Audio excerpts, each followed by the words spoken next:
Buenas noches a todos. Soy Enrique Herrero, vicerrector de Estudios y Formación de la Universidad de Alicante. Vengo en lugar del rector de la Universidad de Alicante, Manuel Palomar, que por diversos motivos se disculpa su ausencia y no puede estar aquí.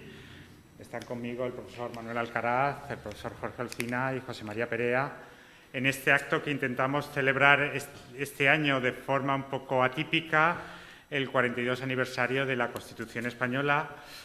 Atípico por las circunstancias en las cuales no permite hacer lo que ya se había constituido un acto típico dentro de la Universidad de Alicante, donde se invitaba a diversos colectivos a hacer una lectura guiada de la Constitución española y que por motivos obvios de seguridad, de motivos obvios de sanitarios, pues este año no lo podemos realizar. En su lugar presentamos este acto, al cual ahora mismo Jorge Alsina, como director de la sede de Alicante, nos va a hacer una pequeña introducción de qué va a consistir este año. Jorge. Muy bien. Muy buenas noches y, bueno, efectivamente este año es un poco especial, como saben, pero en la sede queríamos seguir rindiendo homenaje, por así decir, a nuestra Constitución en su día grande, que va a ser el próximo domingo, el día 6, como todos sabemos, pero en la sede desde el año 2002, que se institucionalizó este acto, venimos haciendo una lectura pública del texto constitucional, invitando a entidades, políticos, empresarios, sindicatos y sobre todo colegios de la propia ciudad de Alicante que venían con sus alumnos de diferentes cursos a leer también artículos de nuestra Constitución, ¿no?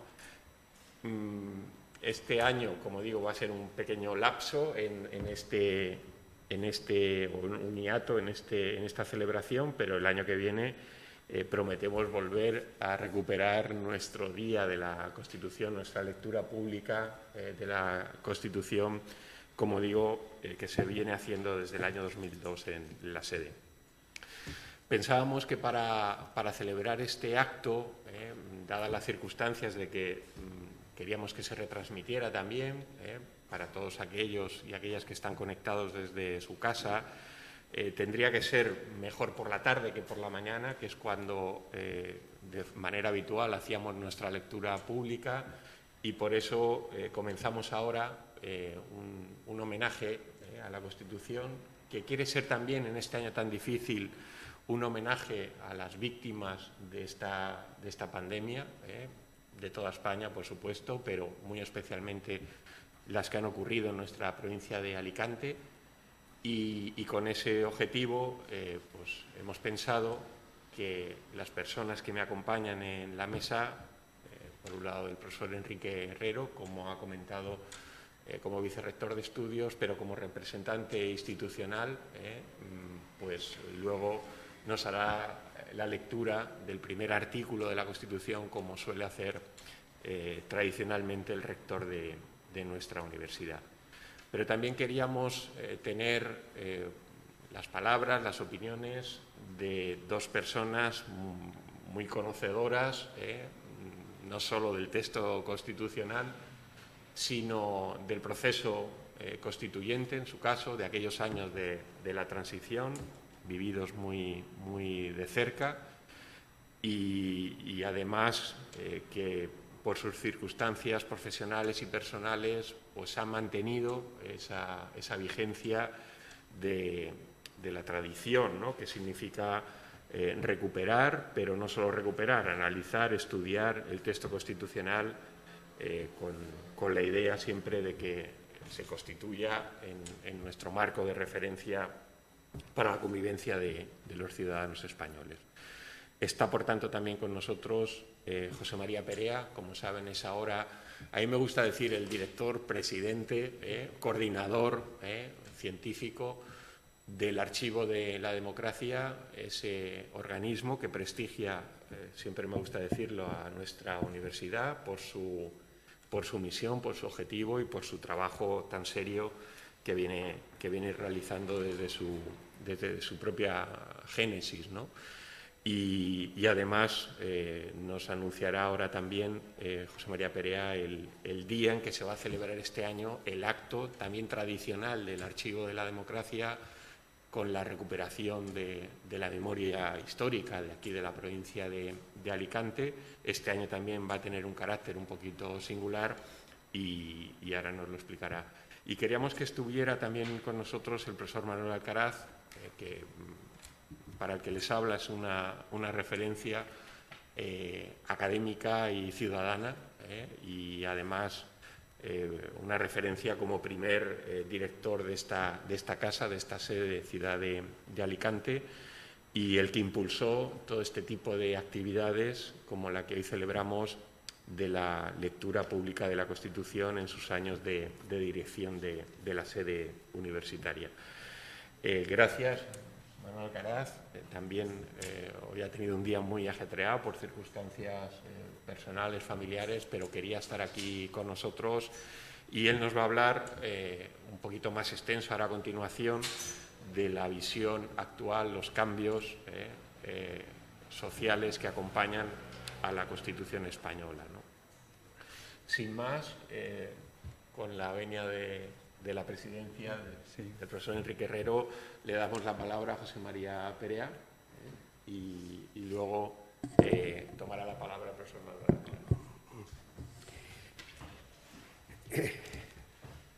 Yo solamente decirles que este año el acto del Archivo de la Democracia se celebrará por razones de la pandemia que sufrimos en una sala del Museo de la Universidad el día 14 de este mes de diciembre y va a consistir fundamentalmente en un balance de la actividad del año, que ha sido un año atípico también, pero que hay alguna circunstancia importante, incluso puede serlo, para el futuro del archivo y para su prestigio tanto en España como fuera, y la inauguración de una exposición sobre la obra y la actividad y la vida de Enrique Ferdantato, que fue uno de los primeros que estuvo, como Manolo Alcaraz y yo, que estamos aquí hoy, en el primer consejo asesor, cuando se creó el Archivo de la Democracia hace ya, va para 17 años, y que todo su legado, todo lo que había en su domicilio, la familia lo donó al archivo. Ha habido casi 2 años de inventariar y clasificar la mayoría de los papeles, porque todavía no todos están perfectamente catalogados, pero sí los más importantes, y se ha preparado una exposición con fotos y documentos que estará unos días en el Museo de la Universidad y después bajará a esta sede de la Universidad en Ramón y Cajal 5. Y en eso consistirá fundamentalmente el acto, porque no podremos hacer otro tipo de actividades, dada que la limitación de espacio que tiene aquella sala, que creo que son apenas 18 o 20 personas. Y entre los donantes y las autoridades académicas, prácticamente ni todo el consejo asesor del archivo va a poder estar presente. Yo, la Constitución, quien mejor nos hablará será el profesor Alcaraz. Para mí tiene un recuerdo imborrable. En aquel momento del referéndum constitucional, yo formaba parte de aquel gobierno de concentración que era el Consell del País Valencià, donde había un presidente socialista, consellers socialistas, consellers del PSP, de Unitat Socialista, como era esto Pepe Bebià, de la UCD, del PP, un alcoyano, Alberto Jarabo Payá, y del PC. Y prácticamente durante todo el referéndum constitucional nos dedicamos, los miembros del Consell, que poca cosa teníamos más que hacer que predicar la buena nueva de la autonomía que podría llegar algún día, llegaría en el 83, con las primeras elecciones autonómicas, pero aprovechamos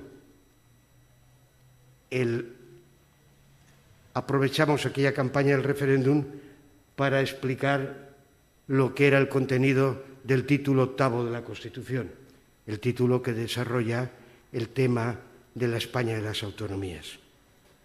Creo recordar que intervine en 48 actos y solamente tengo que decir que hace pocos años, 10 o 12 años, volví al mismo sitio donde había intervenido en Orihuela por otra cuestión y alguien recordó que yo había estado allí y dije sí, y además pido perdón porque aquí dije que esto de las autonomías no iba a aumentar el número de funcionarios porque saldrían los de los ministerios a las autonomías y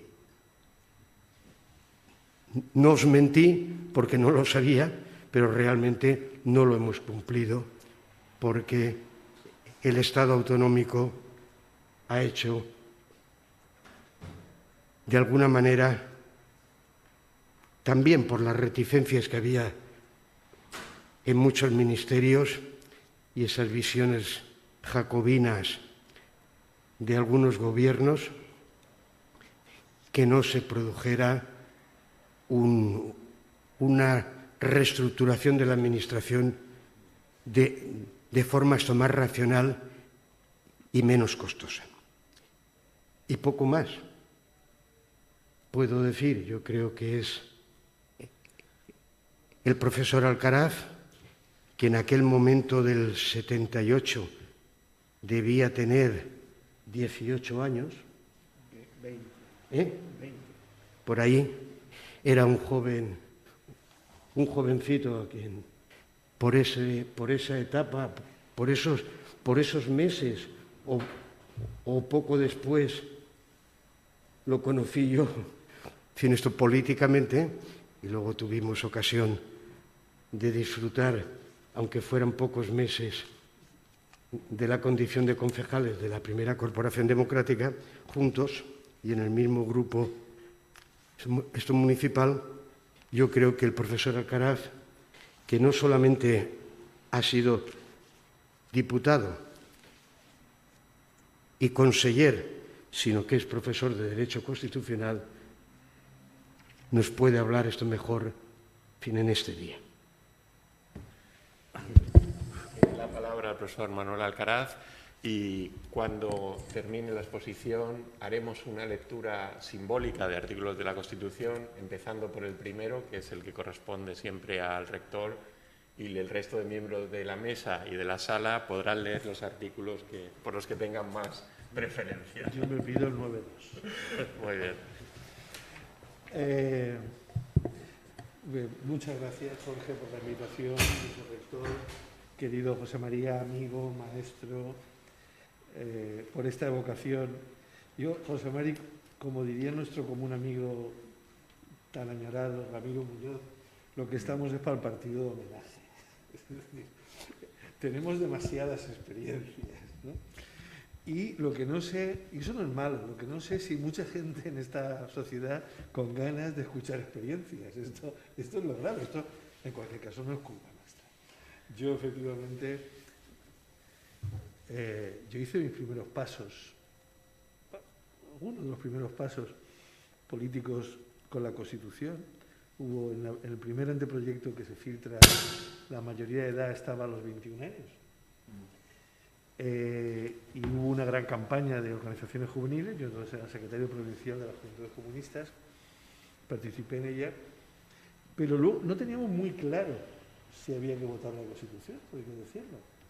Los jóvenes comunistas, aunque el partido sí, por el título octavo, que decíamos, no sin equivocarnos, que iba a dejar en mal lugar al País Valenciano, en que se iba a ver recluido en el 143, que era, digamos, la vía corta, la vía lenta, ¿no? Esto hoy, la verdad es que visto desde ahora, pues no tiene ninguna importancia, ¿no? Pero, en fin, en aquel momento tenía su importancia.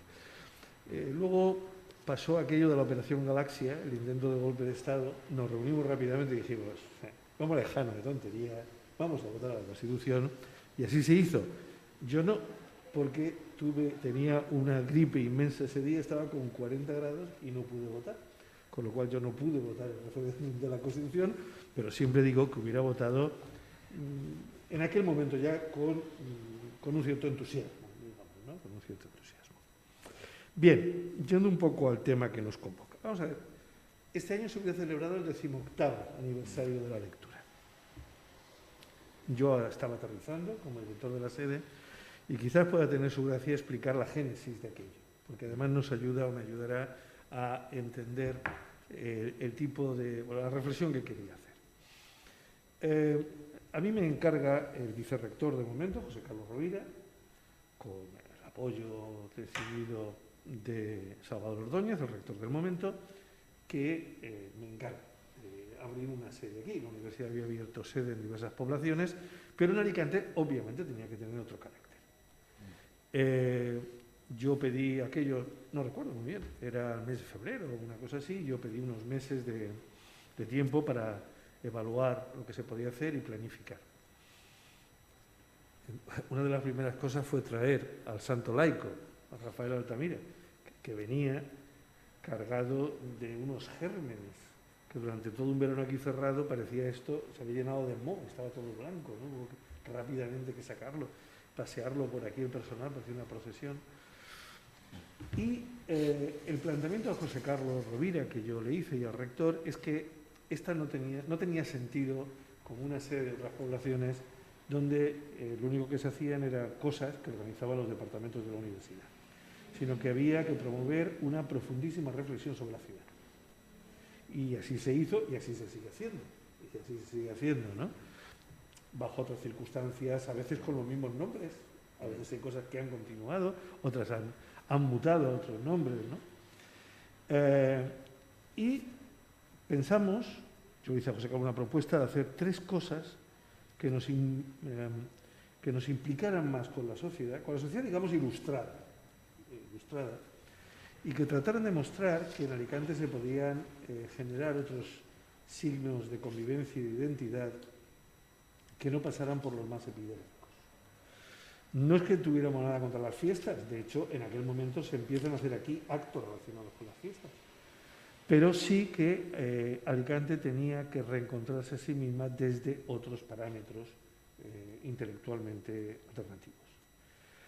Hicimos 3 propuestas y efectivamente las 3 se desarrollaron. Una fue el premio Maison Nave, entendíamos que era un elemento en que es bueno que Alicante premia a los suyos, premia a los buenos, premia a los buenos. Hoy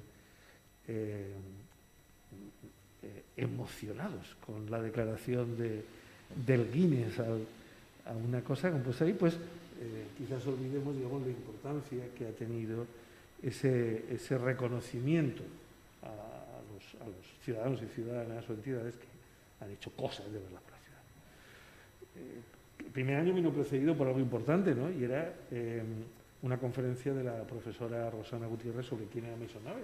Pero claro, la verdad es que tampoco es que se sepa mucho. Yo a mis alumnos les digo que no fue el fundador del Corte Inglés, ¿no? El primer alcalde elegido por sufragio universal masculino de la ciudad de Alicante, ¿no? La segunda idea, que tardó un poco más en cuajar, era el archivo de la democracia, donde rápidamente, pues hablando de gente como José María, Emilio Laparra, Enrique Ferrantato, tal, lo mejor de cada casa, que se dice, pues, y evidentemente puesta rápidamente bajo el patronazo de Pepe Bebía, pues digamos, cogió arraigo y me parece una institución de las que yo me siento más orgulloso de pertenecer o haber pertenecido, porque me parece algo profundamente, un signo profundamente de civilización, ¿no? Es decir, el ser capaz de guardar sus papeles. Y aquello surgió de una cosa muy fácil, de una conversación Pepe Bebía y yo, y decir, Pepe, ¿tú qué vas a hacer con tus papeles de diputado y senador? Pues yo los míos, o van a algún sitio, los tengo que tirar, pues no me caben en casa. Y entregamos a José Carlos y dijimos, o nos mandas una furgoneta y se los llevan o los tiramos. Y mandó la furgoneta. Y a partir, ese es el nacimiento del archivo de la democracia. Quizás este año no estaría mal abrir un hilo y hacer el archivo de la pandemia. Es decir, es quizás el gran hecho histórico. Desde que existe el archivo de la democracia se ha producido aquí en todo el mundo. Y activar una cierta memoria viva de experiencias, de recuerdos, de cómo se está viviendo la pandemia. Y la tercera idea fue la lectura pública de la Constitución. Lectura pública de la Constitución que a mí se me ocurría porque había visto alguna cosa parecida en Bellas Artes en Madrid, que hacían cosas de estas, y también lecturas del Quijote. Recuerdo haber ido con Cristina Almeida un día, los dos allí a leer el Quijote y tal. ¿Por qué no hacemos esto? ¿No? Bueno. Y efectivamente se organizó y el primer año, bueno, la novedad hizo que respondieran muchas autoridades, porque la idea era unir a autoridades, niños, etc. Era muy divertido ver al alcalde, en fin, algunos alcaldes no que sea muy divertido verlo nunca, pero en fin, ver al alcalde de la época, al obispo, al jefe del ejército de las Fuerzas Armadas en Alicante, el delegado de las Fuerzas Armadas, y todo eso rodeado de montones de niños que dibujaban y tal. La verdad es que es un ambiente que sigue manteniéndose pues precioso y estupendo, ¿no? Yo creo que eso partía de algunos convencimientos intelectuales, ¿no? Y es que hacen falta liturgias cívicas. Es decir, el ser humano es un ser litúrgico. Es decir, la liturgia no es algo propio de las religiones, sino que las religiones son algo propio de los seres humanos. Es decir, o hay una serie de gestos que pautan el tiempo, en los cuales la comunidad se reencuentra y regenera periódicamente, o esa comunidad de alguna forma se divide. Esto es una reflexión que yo creo que deberíamos hacerlo sobre las crisis actuales. Una liturgia cívica, y no epidérmica, vuelvo a usar la palabra, no solamente la que se hace en torno a la fiesta, que me conocéis, sabéis que a mí lo de la fiesta me encanta y todo esto, ¿no? Pero otra cosa, o hacer otro tipo de fiesta, ¿no? Una liturgia cívica inclusiva y plural. Esto fue siempre una de las obsesiones, que aquí viniera gente de todos los colores, partidos y sensibilidades. Y bueno, está lleno de anécdotas. El personal de la sede aquellos días lo pasábamos en grande. Cuando yo entraba al despacho donde estaban las compañeras, que algunas todavía se tenía una idea, Fátima, que era la gerente, digamos, decía, no, por favor, jefe, no, y tal, ¿no? Entonces íbamos acumulando cosas y luego nos íbamos a comer. Pero fue una etapa muy bonita, la etapa esta de los nacimientos, ¿no? Pero yo felicito a Jorge, felicito a los directores que venían detrás de mí, a la directora, a las directoras, pues ha mantenido, en definitiva, ese espíritu que se ha mantenido. Bueno, ahora dicho esto, cuando hablo de la percepción social de la Constitución, significa que una idea ha cambiado. Es decir, no es lo mismo el texto, no vamos a entrar en tecnicismos, que ha tenido dos cambios, el 13, el 135, ambos, aunque por razones muy distintas, por una motivación de la Unión Europea. Pero lo que tenemos es la misma Constitución que ha tenido, un cambio en la percepción. No cambia la Constitución, pero sí cambia esa percepción, ¿no? Si miramos ese libro que hay ahí, que es un libro que José María me lo explicaba, y tal, es un libro, digamos, de la Constitución, pero hay una cosa que choca enseguida. Está el aguilucho, el escudo franquista. ¿Por qué? Porque la Constitución no define cuál será el escudo de España, pero lo hizo una ley de símbolos, digamos, posterior a la entrada en vigor de la Constitución. Por lo tanto, digamos, esto vive en un momento de limbo, es decir, el águila esa, el águila de San Juan, que dice, es inconstitucional, ¿no? Durante, no recuerdo cuánto siglo, un año fue constitucional también. Se mutó la Constitución, digamos, ha mutado, porque en algunas cosas lo que habría era un marco para que luego, digamos, vía legislación, se completara. Bien, cuando pusimos en marcha esto, lo que sí que teníamos claro es que era de aplauso a la Constitución, de homenaje, si queréis, pero nunca de un culto a la Constitución. En el sentido de, digamos, de no introducir ningún elemento crítico en torno a la Constitución. De hecho, no recuerdo a poco tiempo, esa jornada siempre la completábamos con algunas conferencias.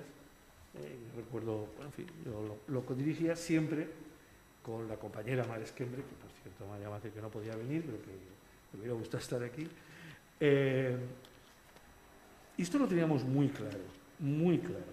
Queríamos fomentar el conocimiento de la Constitución desde una perspectiva crítica, tanto de aquello que en el texto tuviera que cambiar, ahora hablaré de eso, como de su interrelación con la sociedad. Bien, ¿cuál es el problema de fondo? Es que en algún momento, probablemente en torno al año 2005, probablemente no quiero historiar al detalle, el respeto a la Constitución, respeto debido, respeto bueno, respeto positivo y que hay que recuperar, se transformó en culto a la Constitución. Entendiendo por culto a la Constitución, culto a la intangibilidad de la Constitución. Es decir, lo que hemos visto es, yo recuerdo cuando yo empecé a dar clase de Derecho Constitucional, había que defender la Constitución. ¿Por qué? Por dos razones. Primero, porque había núcleos de extrema derecha en clase que todavía añoraban el franquismo, pocos. Yo nunca he tenido excesivos problemas con estas cosas, pero sobre todo, digamos, una sociedad que no entendía muy bien qué era la Constitución. Contábamos anécdotas los primeros años de jueces que rechazaban invocar un artículo de la Constitución, un derecho fundamental, porque decía que la Constitución no era una norma jurídica. Claro, es decir, hubo que defender la Constitución y se generalizó. Pasamos luego a un cierto culto, probablemente alentado y probablemente inevitable. Alentado, si tuviera que buscar un ejemplo, por la famosa serie de documentales de Victoria Prévora sobre la Constitución y toda una serie de materiales donde, digamos, la Constitución, la transición había sido suma de todas las perfecciones y sido una lectura de la Constitución. Yo, que no quede duda, no es el tema, soy un grandísimo defensor de la transición. Sin dudas, sin ninguna duda. O sea, que no es un problema, de hecho hablaré luego un poquito de eso. Pero de ahí a decir que, como todo era perfecto, cualquier cambio significa ir a peor, ciertamente no es defendible con el espíritu constitucional, a lo que también me referiré. Claro, daos cuenta que la idea de la transición se ha trastocado semánticamente en el cambio. Claro, el cambio ya se había producido. Una vez que una sociedad asume, y sus políticos asumen, y sus periodistas, y yo diría que en el derecho constitucional no tanto, la verdad es que no tanto, pero también hay muchos juristas y tal, en que el cambio ha sido perfecto, la transición ha sido perfecta y tal, el siguiente paso era la intangibilidad. Y esto es lo que nos ha conducido o nos está conduciendo a un cierto callejón sin salida. Esto es un problema. Entre otras cosas porque la Constitución no quiere ser intangible. Intangible quiere ser la Constitución alemana, que hay unas cláusulas que dicen, no, mire, esto no se puede reformar. Va a haber una revolución, no sé qué. Sí, pero digamos, con la propia Constitución o desde la propia Constitución, el carácter, digamos, demoliberal y federal de la Constitución de Alemania no se puede reformar. En España no. En España el constituyente dice dijo, se puede reformar todo, absolutamente todo. Por lo tanto, cuando alguien dice, hombre, cambiar la Constitución es inconstitucional, lo que está diciendo es un disparate en mayúsculo, de los peores que se puede decir. Bien, por lo tanto, digamos, ese fue el camino y yo creo que ese es el riesgo de los homenajes hoy en día. El riesgo de los homenajes es contribuir a eso. Claro, desde hace unos 10 años, paradójicamente, y esta es la gran contradicción, y la que nos mete en el callejón sin salida, es que yo creo que no hay ningún constitucionalista al que le preguntes, ni ningún político, si no le están grabando, que no diga que hay que reformar la Constitución. Si el problema no es si hay que reformar la Constitución, sí. Lo dijo Aznar. Yo se lo he oído decir a Aznar en la tribuna de oradores, en su discurso de investidura en 1996. Lo dijo Zapatero. Una reforma de mínimos, un informe del Consejo de Estado. Es decir, si es que hay propuestas de todo tipo. Hay mucha gente muy seria elaborando cosas. La pregunta no es, por lo tanto, si hay que reformarla, sino qué y cuándo. Porque hasta el cómo lo sabemos. El que dice la Constitución es que no hay que sufrir, lo dice la Constitución. ¿Y por qué? Alguno me lo habréis oído decir, yo digo, vamos a ver. Hace 40 años, cuando se aprobó la Constitución, China era un país de visiones, era una cosa lejana, exótica, ¿no? España no estaba en la Unión Europea, quería estar. Una de las razones de algunas cosas de la Constitución es facilitar la llegada a la Unión Europea, pero no estaba. Esto de la globalización, no. Y Internet no existía. Sí, vamos a ver, ¿cómo un mundo que China tiene el papel que tiene, donde todos nos movemos por Internet, mucho más que por la realidad geográfica física, y donde, en definitiva, todo prácticamente pasa por la Unión Europea, ¿cómo no va a tener que cambiar la Constitución? Que es el marco que regula esa sociedad. Por lo tanto, digamos, no... A partir de ahí entramos en los tecnicismos. Si queréis hablamos de la corona. No me apetece. Pero, decir, vamos a ver. Si entramos en los tecnicismos, en los problemas concretos, en las disfunciones acumuladas, hablamos del Estado autonómico, por ejemplo, ¿no? Por lo tanto, digamos, tenemos que hacer una reflexión sobre cómo seguir defendiendo, homenajeando la Constitución, siendo conscientes de que la Constitución se ha visto aprisionada por un doble proceso de deslegitimación. Curiosamente, que ha venido en parte de la derecha y en parte de la izquierda.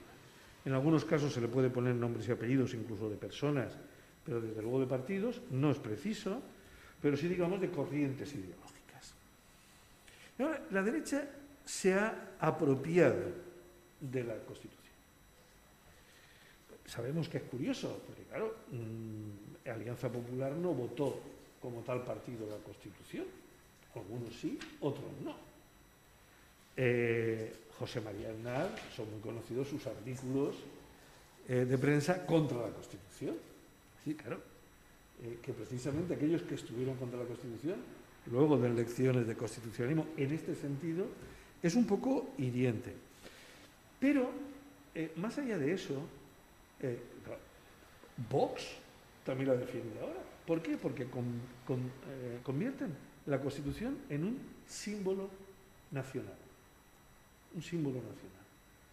Claro, los símbolos son intangibles por definición. Es muy peligroso esto. Reducir una norma jurídica a puro símbolo, es muy peligroso. Y esto es un poco lo que se hace. Un símbolo nacional que se orienta esencialmente a algo que perciben como un riesgo. Y que yo puedo hasta coincidir en el riesgo. Pero de ahí a que todo se reduzca a eso, hay un paso muy largo. Es a la idea de unidad. Es decir, cuando oyes hablar a los líderes de la derecha, políticos e ideológicos, periodistas, etcétera, parece que solo existen 2 o 3 artículos que tienen que ver con la idea de soberanía y unidad de España. El resto no existe. Claro, la Constitución tiene 169 artículos, ¿no? 169, y las disposiciones finales, transitorias, adicionales, todo esto. Ojo, se dicen muchas más cosas. Yo puedo defender la unidad de España, pero hombre, incluso en un marco determinado que se dice ahí. Y últimamente la corona, curiosamente la corona, cuando en realidad, hombre, evidentemente hay gente que está contra la corona, pero en una situación muy curiosa, porque lo que se está produciendo es una defensa de la corona personalizada en la defensa de don Juan Carlos, sin darse cuenta que toda defensa de don Juan Carlos es un ataque a su hijo, el rey constitucional de España. Claro, porque si lo que se dice continuamente es que el rey Felipe ha ido forzando una serie de situaciones para apartar de cualquier posible vida social en España y no sé qué a su padre, y entonces ahora resulta que salen una serie de constitucionalistas defendiendo a don Juan Carlos por lo que hizo en no sé qué, no sé cuánto. A mí me recuerda algunas cosas que estos días oía de Maradona, ¿no? Es decir, bueno, sí que era amigo de mafiosos, sí, pero no bien que jugaba fútbol, sí, de acuerdo. No sé si comparar a don Juan Carlos con Maradona es políticamente correcto, pero en fin, bueno. Pero claro, al mismo tiempo hay otra fuente de deslegitimación. La fuente de legitimación que llega por la izquierda. Podríamos entrar en matices, además, de la crisis de Cataluña, etcétera, pero digamos que llega por la izquierda. ¿Cómo? A raíz de la crisis económica de 2008. Digamos que lo que ahí se pone en tela de juicio hace crisis es el Estado social. Y eso viene precedido por una mutación sociológica fundamental en las sociedades occidentales, y es el tránsito del ciudadano como sujeto de derechos y responsable colectivo de lo que hace su Estado a la visión del ciudadano que él mismo se interpreta como usuario del Estado. Y ante un problema acude al Estado a que se lo solucione. Gratis, porque claro, no hay que pagar impuestos, y de manera urgente. Esta reflexión, si la aplicamos a muchas de las cosas que han pasado durante la pandemia y que van a pasar, es terrible, ¿no? Es terrible. Pero bueno, pero sea de una manera o de otra, lo que es verdad es que las promesas que la Constitución hace en orden a avanzar en que la libertad y la igualdad sean reales y efectivas, se sienten frustradas cuando buena parte de la población española entra en una auténtica crisis casi de supervivencia, con los incrementos brutales del desempleo, incremento de la pobreza, problemas de la vivienda, etc. Eso que desemboca pues, en las acampadas de toda España, en la indignación, etc.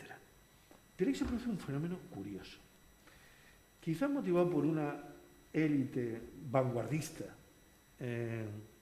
que necesitaba discursos muy rápidos, de elaboración muy rápida, porque hay otros discursos más sofisticados como el populismo de izquierda y cuestiones de este tipo, podemos ahora omitir. Lo que hacen es hacer culpable a la transición de los males de España. Y esto es terrible. Esto es terrible porque, claro, la transición, yo sustento que es el mejor momento, lo más valioso que ha hecho la izquierda española en su historia. Hombre, la guerra civil, sí, fue una guerra, en fin, lo haría mejor o peor, que a veces que estamos, en fin, mejor o peor. Yo me siento retrospectivamente republicano. Algunos amigos muy preocupados por la memoria histórica, yo les digo que sí, que me siento republicano, pero que la guerra la perdimos. Es decir, que por más cosas que hagamos de memoria histórica, la guerra se perdió, no le demos vueltas. Y es verdad que llega la llegada de la Segunda República, un hecho muy importante.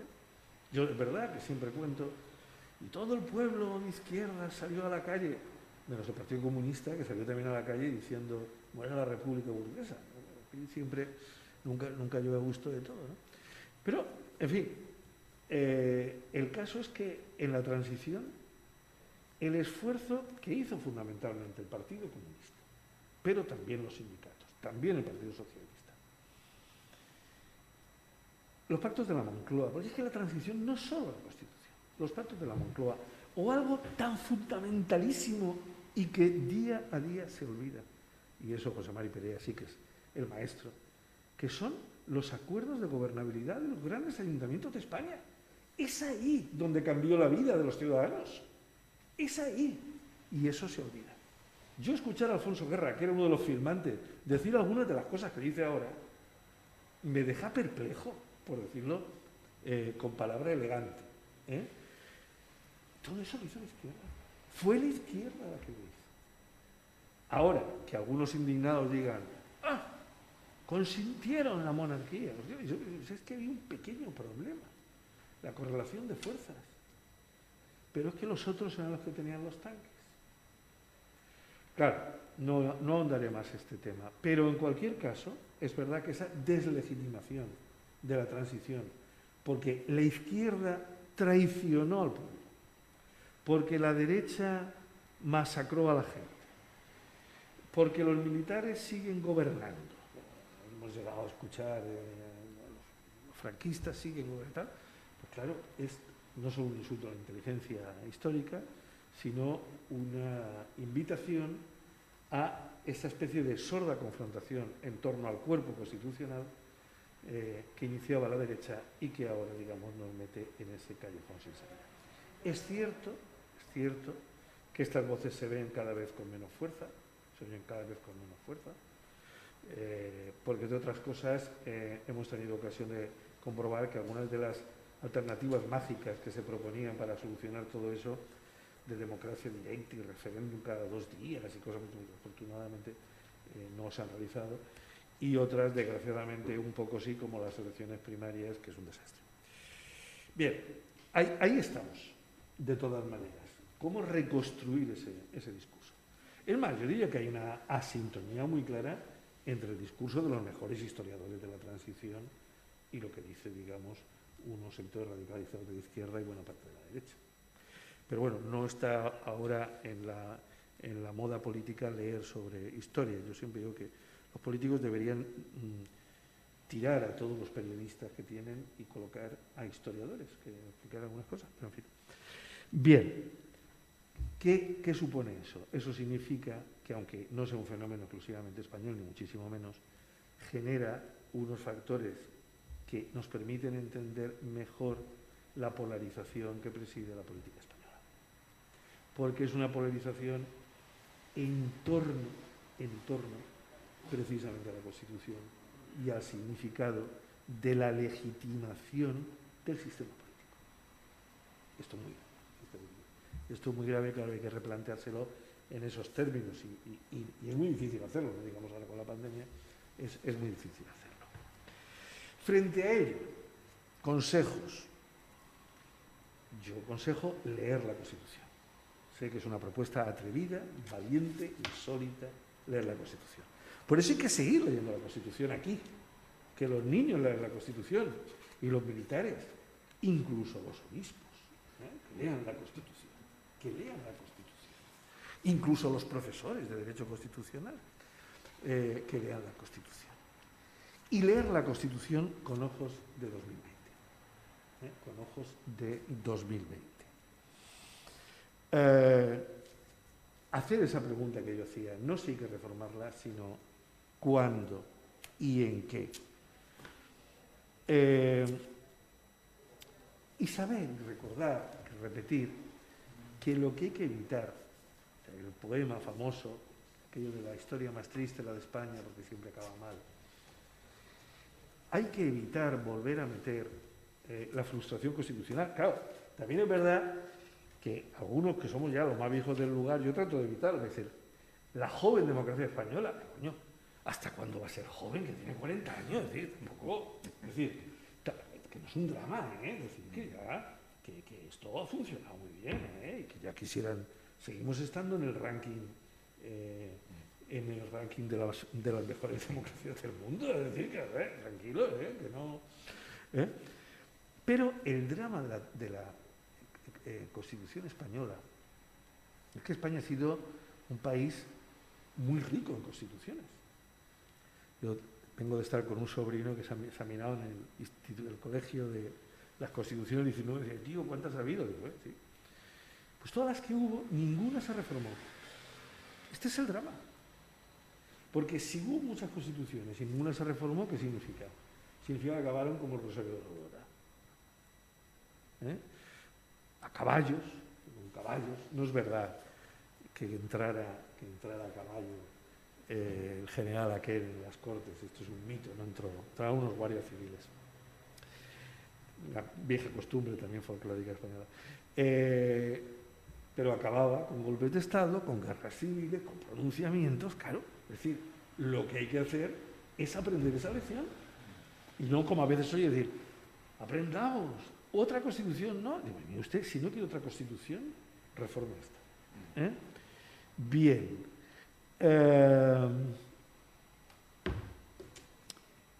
Yo lo que creo es que, incluso como aceptándola como símbolo hay que lavar, las banderas pueden permanecer, las banderas que están ahí pueden permanecer, pero conviene lavarlas de vez en cuando. No me resisto a contar una batallita. Cuando yo era conseller, uno del despacho, la consellería, que me asignaron, y cuando llegué a las banderas que había allí colgadas, el edificio estaba cerrado años y tal, estaban un asco, eran negras todas las banderas. Y entonces yo, dando una orden de esa, porque uno toda la vida se aparece diciendo, cuando sea conseller, ¿qué ordenaré? Y dije, por favor, llevarlas a la lavandería y que laven las banderas. Y efectivamente, así se hizo. Pero me encontré en la prensa que el delegado del gobierno, en aquel momento del Partido Popular, muy enfadado, decía, la consellería esa nueva de transparencia, la primera medida ha sido quitar las banderas. Menos mal que después de unos años, y siendo alguien avisado en la vida política, pude presentar la factura de la lavandería donde demostraba que había llevado a lavar la bandera de España frente a los guarros del Partido Popular que no la habían lavado durante años, ¿no? Pues esto es lo que hay que hacer de vez en cuando, ¿no? Yo no tengo ningún interés en cambiar ninguna bandera, solo faltaba eso, ¿no? Pero lavar las banderas, esto sí que es útil, ¿no? Esto sí que es útil. Y para lavar las banderas se puede también y se debe seguir festejando la Constitución con su valor democrático esencial de convocatoria de distintos. Porque en definitiva es eso. Es decir, el problema cuando se hace el discurso de que el consenso es lo fundamental, es que solo hay consenso si hay distintos. Lo que piden algunos ahora es la unanimidad. Como recuerda quien más está estudiando esto, aunque no siempre esté de acuerdo con él, alguien que colaboró 2 años muy eficazmente con esta sede, Javier Pérez Royo. Javier Pérez Royo recuerda que el constituyente pide, en el título 10º, unas mayorías cualificadas para la reforma constitucional, pero no pide la misma mayoría con que se aprobó la Constitución, porque una cosa es el poder constituyente y otra cosa es el poder de la reforma. Y por lo tanto, aquello de decir no se puede abrir el melón de la Constitución, el melón, que manía con el melón, lo que quiero es una reforma de una norma jurídica, ¿ve usted que no es un melón, una reforma jurídica? Tranquilos, es bueno, tratar de conseguir ese consenso porque convoca de nuevo a las muchas distinciones que existen en España. Por lo tanto, la defensa numantina, aplicar más rigidez. En este momento han cesado los ataques desde determinada izquierda. Significa solo pérdida de sustancia democrática en la Constitución. Hay un libro que últimamente se está leyendo bastante, con razón, estarán más contentos porque Trump ha perdido, de 2 politólogos americanos, que no me acuerdo cómo se llaman, se llama ¿Por qué mueren las democracias? Donde habla un concepto muy interesante, un concepto de que las democracias tienen la Constitución y lo que él llama los guardarraíles, los quitamiedos, que diríamos seguramente en castellano más coloquial, ¿no? Y eso no se puede regular, es decir, son una especie de convenciones para la convivencia. Bueno, pues yo creo que la primera convención a la que habría que llegar es que no existe nada más contrario al espíritu de la Constitución y en concreto de nuestra Constitución de consenso, que es una Constitución que funda una democracia, que utilizar la Constitución como arma arrojadiza contra el otro. Cuando alguien empieza a usar la Constitución contra el otro, está empezando a ser inconstitucional. Está quemando la bandera. Está quemando la bandera. Concluyo con dos citas célebres. Una es de Rosalén, la cantante.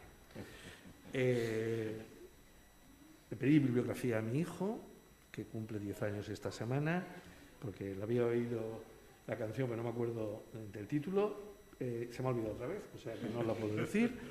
Pero dice algo así como: no me quieras tanto y quiéreme mejor.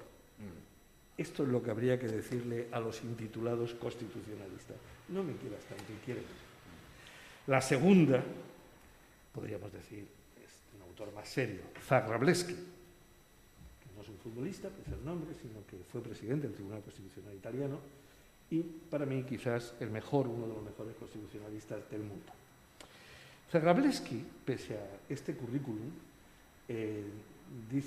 tiene una obra que dice una frase que a mí me parece genial, y es: una constitución es una obra que hacen los pueblos cuando están sobrios para usar cuando se emborrachan.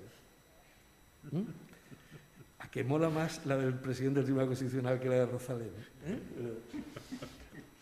Pues esto tenemos que aprender. Es decir, ahora, la frase de Zagrebelsky, que es muy fácil, relativamente fácil de leer, por lo menos los libros son cortos, todos editados por Trota, no me pagan publicidad, pero son accesibles. Hay que darse cuenta de esto. Y me parece que en España tenemos que seguir leyendo la Constitución antes que los militares, los alcaldes y hasta los obispos, y no digamos los menores, se emborrachen, porque el día que estemos borrachos de verdad ya no nos acordaremos dónde la hemos dejado. Por lo tanto, hay que seguir leyéndola con ojos de 2020 y mirando hacia adelante. Y eso significa reformar. Desgraciadamente me temo que la situación de la pandemia y algunas otras circunstancias cada vez obligan a reformar más cosas. Posiblemente una reforma mucho más corta hace 10 años nos hubiera evitado muchos problemas.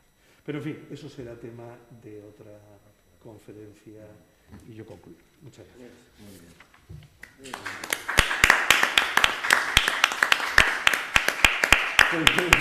Que he sido aplaudido por unanimidad. Bueno, pues si les parece, comenzamos esta lectura simbólica de la Constitución. Comenzamos esta lectura y casi siguiendo los consejos del profesor Alcaraz, vamos a dar comienzo con el artículo 1. España se constituye en un Estado social y democrático de derecho, que propugna como valores superiores de su ordenamiento jurídico la libertad, la justicia, la igualdad y el pluralismo político. 2. La soberanía nacional reside en el pueblo español, del que emancipan los poderes del Estado. 3. La forma política del Estado español es la monarquía parlamentaria. Muy bien. José María, ¿qué tú quieres? Y yo, fin, aprofitant l'avinentesa, el artículo 43. Se reconoce el derecho a la protección de la salud. 1. 2. Compete a los poderes públicos organizar y tutelar la salud pública a través de medidas preventivas y de las prestaciones y servicios necesarios. La ley establecerá los derechos y deberes de todos al respecto. Y 3. Los poderes públicos fomentarán la educación sanitaria, la educación física y el deporte. Asimismo, facilitarán la adecuada utilización del ocio. Hombre, yo lo del deporte no sé si estoy de acuerdo. Yo también es verdad que digo que este último inciso para mí es el más misterioso de toda la Constitución. Porque ¿cuál es la adecuada utilización del ocio? Sí, sí. Yo, si me permitís, voy a leer uno y un poquito. Una por solidaridad. La capital del Estado es la Villa de Madrid. Tal y como están, con lo que tienen que sufrir, pues, tienen esto. Y luego, venga, el 9 entero. 1. Los ciudadanos y los poderes públicos están sujetos a la Constitución y al resto del ordenamiento jurídico. 2. Corresponde a los poderes públicos promover las condiciones para que la libertad y la igualdad del individuo y de los grupos en que se integra sean reales y efectivas, remover los obstáculos que impidan o dificulten su plenitud y facilitar la participación de todos los ciudadanos en la vida política, económica, cultural y social. 3. La Constitución garantiza el principio de legalidad, la jerarquía normativa, la publicidad de las normas, la irretroactividad de las disposiciones sancionadoras no favorables o restrictivas de derechos individuales, la seguridad jurídica, la responsabilidad y la interdicción de la arbitrariedad de los poderes públicos. Muy bien. Yo leo el artículo 45.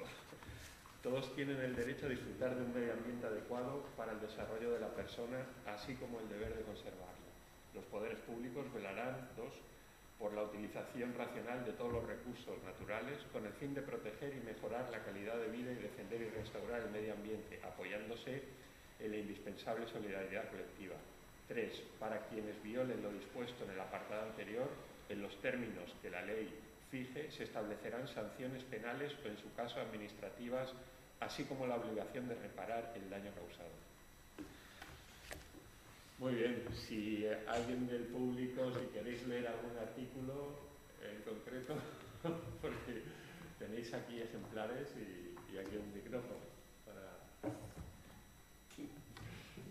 Y os quiero agradecer que estéis aquí en directo y a los que estáis también desde vuestras casas viendo este acto. Claro. Venga.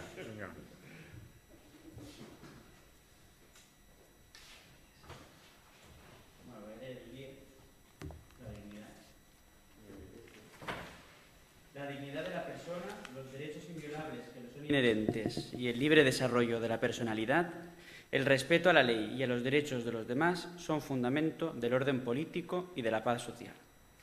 Las normas relativas a los derechos fundamentales y a las libertades que la Constitución reconoce se interpretarán de conformidad con la Declaración Universal de los Derechos Humanos y los tratados y acuerdos internacionales sobre las materias ratificados por España. Gracias. Bueno,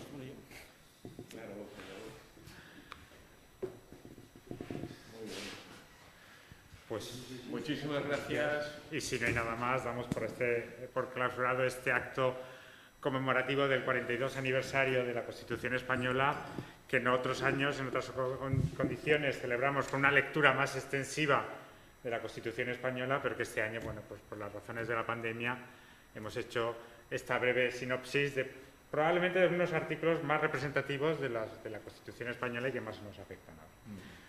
Muchísimas gracias y esperamos que el año que viene, pues una vez restablecido la normalidad, si es que alguna vez volvemos a tener la misma normalidad que teníamos antes, podamos proceder a una lectura, a seguir con las tradiciones y mantener esa liturgia civil que antes mencionaba el profesor Alcaraz. Muchísimas gracias y buenas noches a todos. Muy bien, gracias.